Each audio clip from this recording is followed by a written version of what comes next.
Yang pertama Pak, untuk tahun 2021 ini kan pemerintah itu memproyeksi pertumbuhan ekonomi full year itu di 3,7 sampai 4,5% ya Pak ya. Kira-kira dengan kondisi yang mungkin di akhir tahun Omikron ini menyebarnya di akhir tahun sekali ya Pak, tapi apakah capaian target pemerintah itu bisa tercapai Pak, atau ada prediksi sendiri dari Pak Faisal? Range-nya lebar sekali ya, 3,7 sampai 4,5 gitu ya. Hampir bisa dipastikan ke batas bawah. Jadi ya 3,7 atau bahkan mungkin kurang. Itu karena pengaruh di kuartal 3-nya yang sempat ada Delta yang terberat, faktornya itu atau apa sih Pak sebenarnya? Komponen terbesar dalam PDB itu adalah konsumsi. 57,66. Dia tumbuh hanya 1,5. Kemudian kita lihat ekspornya, kan nanti di pertanyaan berikutnya kan ada ekspor ya. Ekspornya memang melonjak nih ya. Naiknya 22,23%. Sumbangannya 17%.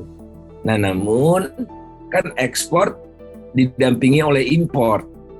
Ekspornya naik 22%, importnya 21%. Sehingga kita lihat kontribusinya di dalam PDB itu cuma 1% ya. Ekspor minus impor ini. Nah, jadi sebesar-besarnya ekspor tumbuh ya. Karena kita juga mengalami pertumbuhan impor yang sangat besar, jadi dia saling meniadakan. Nah, oleh karena itu tinggal pertumbuhan ekonomi ini dari konsumsi, ini kecil ya, ini konsumsi LSM nih ya, sumbangannya cuma 1,3%. Kemudian konsumsi pemerintah mau digenjot apapun, sumbangannya kecil, 9,29%. Nah, yang relatif besar kedua adalah investasi. Ya, pertumbuhannya 3,56%, sumbangannya 31,73%.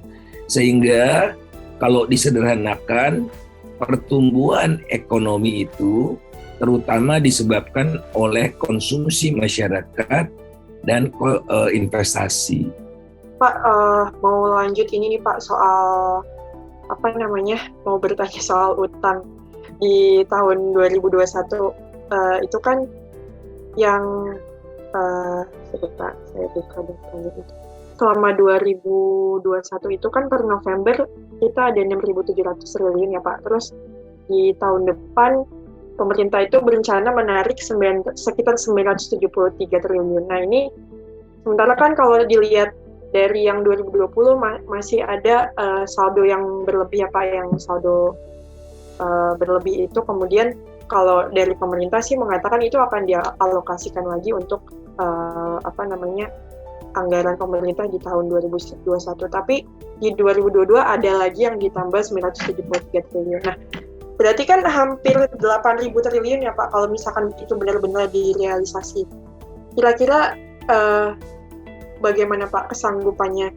Apakah di masa depan kita masih bisa melunasi utang-utang tersebut Pak?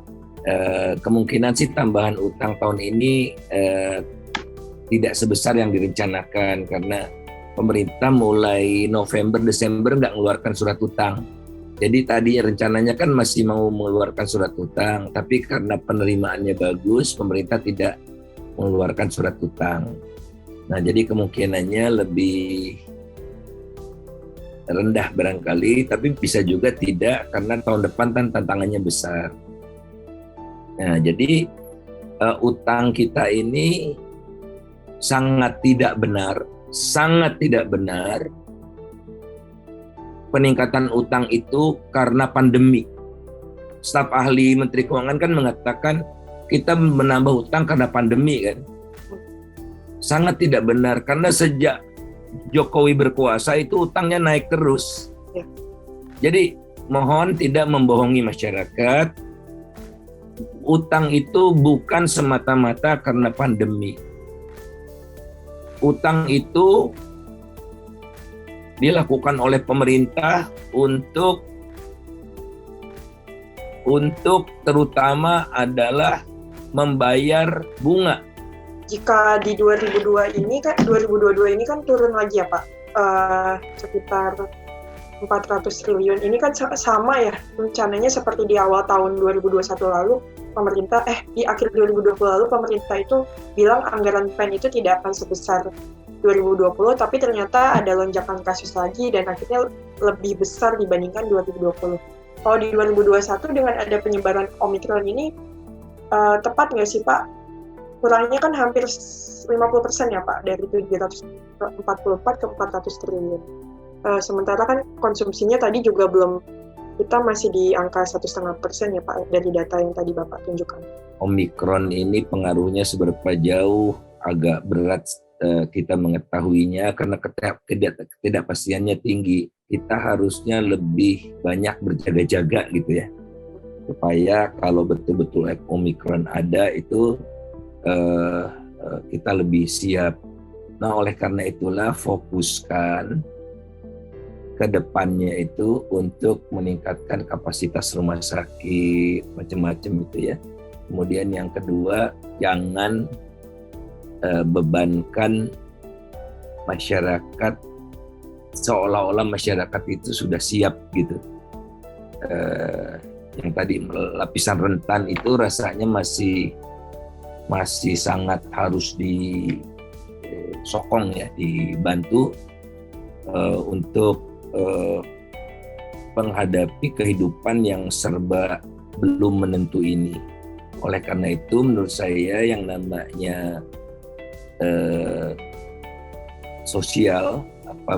belanja sosial itu perlu terus ditingkatkan. Nah ini kalau bicara masyarakat kembali menggeliat kan di 2000 tahun ini kan banyak banget ya Pak rencana untuk naiknya tarif PPN, lalu ada penghapusan premium, tarif listrik, terus juga harga LPG. Apakah yang berbarengan ini tepat Pak untuk kalau niatnya untuk meningkatkan daya beli masyarakat? Ya nggak usah dijawab, Anda udah menjawab sendiri, pertanyaan itu udah menjawab sendiri ya. Yang enggak lah ya kan.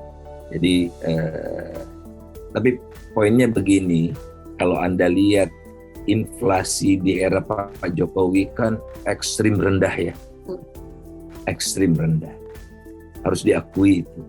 Terlepas dari rendahnya dengan cara seperti apa. Nah, ekstrim rendahnya itu semu. Karena apa? Sudah 5 tahun tarif listrik tidak naik. Sudah 5 tahun tarif BBM subsidi tidak naik. Ada polisi pasar, price control gitu ya. Marak nih dibicarakan di Amerika, di dunia juga. Karena bukan hanya Indonesia kan yang mengalami kenaikan ini semua, tapi dunia mengalami. Nah, jadi tinggal responsnya. Nah, tapi kemudian di Indonesia ditambah dengan fenomena, jadi pasar itu dikekang oleh pemerintah. Nah, sudah sedemikian lama dikekang, maka yang dikekang itu mulai berontak. Dan pemerintahnya tidak sanggup lagi gitu. Tidak punya kekuatan lagi untuk mengekang. Apa kekuatan untuk mengekang itu? Ya, ini namanya subsidi. Jadi kalau harga BBM dan harga listrik tidak dinaikkan, bentuknya adalah subsidi. Nah, pemerintah tidak sanggup lagi meningkatkan subsidi itu. Artinya kan subsidi harus naik kan? Nah, pemerintah tidak sanggup lagi karena harus membiayai tunjangan anggota DPR dan para pejabat yang naik terus.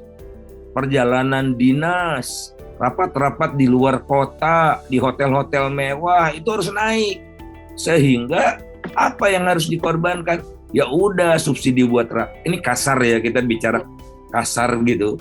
Ternyata utang itu lebih banyak digunakan untuk membiayai peningkatan bayar bunga, belanja barang, dan belanja pegawai. Bukan untuk rakyat. Jadi kembali, kenapa pemerintah ngambil ancang-ancang naikkan itu semua? karena pemerintah tidak sanggup lagi meningkatkan subsidi.